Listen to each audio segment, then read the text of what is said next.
बुलढाण्यामध्ये रेशनच्या तांदळावरून संतापाचा उद्रेक झाला। चिखलीमध्ये लाभार्थ्यांनी थेट तहसीलदारांच्या दालनासमोर निकृष्ट तांदूळ ओतला आणि हा तांदूळ आमच्या कोंबड्या देखील खात नाहीत असं म्हणत आपला संताप व्यक्त करत प्रशासनाला धारेवर धरले। तांदूळ येत नाही याला कोंबड्या खातात, कोंबड्या चुरा करून हे माणसाला देऊ राहिले माणसाला। आजी दंडाधिकारी जे वगैरे असतील त्याचे पोरग त्याची बायको आणि शेवटी नंतर माहिती का त्याला खिचडी खाऊ घालायचं मग बायको त्याला आमंत्रण मायको त्या बोलण्यामध्ये की तहसीलदार साहेब माझ्या घरी यावं आणि ह्याच भाताची त्याला खिचडी खाऊ घालतो मी। हा संताप व्यक्त करण्याचं कारणही तसंच आहे। रेशन दुकानातून मिळालेला खराब तांदूळ, ज्यात तांदूळ कमी आणि चुरा जास्त आणि तो खाण्यायोग्य नसल्याचाही आरोप लाभार्थ्यांनी केलाय। हाच तांदूळ घेऊन लाभार्थी थेट तहसील कार्यालयात पोहोचले। तहसीलदारांच्या दालनासमोरच हा तांदूळ ओतण्यात आला।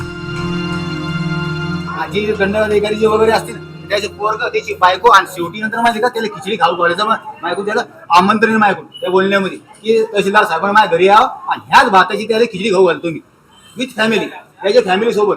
घर काही लहान नाही, मग घरलंय मोठं आपलं। खाण्यासाठी वाटप करताय तुम्ही, खाण्याच्या नावासाठी देताय, मग ते खायचा फायदाच होत नाही तर देता कशाला?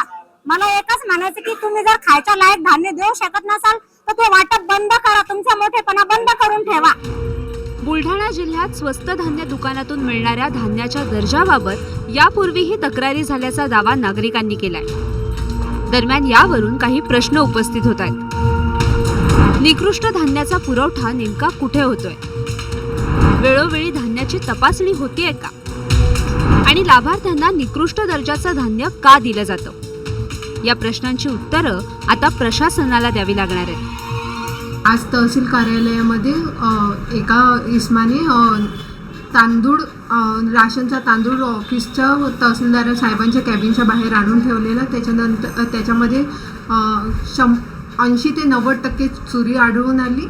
हा सगळा प्रकार आज घडलेला असून आम्ही त्यांना लेखी निवेदन देण्याचे सांगण्यात आले आणि लेखी निवेदन देऊन आम्ही तसं वरिष्ठांना कळवण्यात येणार आहे। लाभार्थ्यांच्या तक्रारीनंतर आता पुरवठा विभाग काय कारवाई करतो हे महत्त्वाचं ठरणार आहे। कारण रेशनचं धान्य हे गरिबांच्या हक्काचं अन्न आहे, प्रयोगाचं नाही। डॉक्टर संजय महाजन, ABP माझा, बुलढाणा।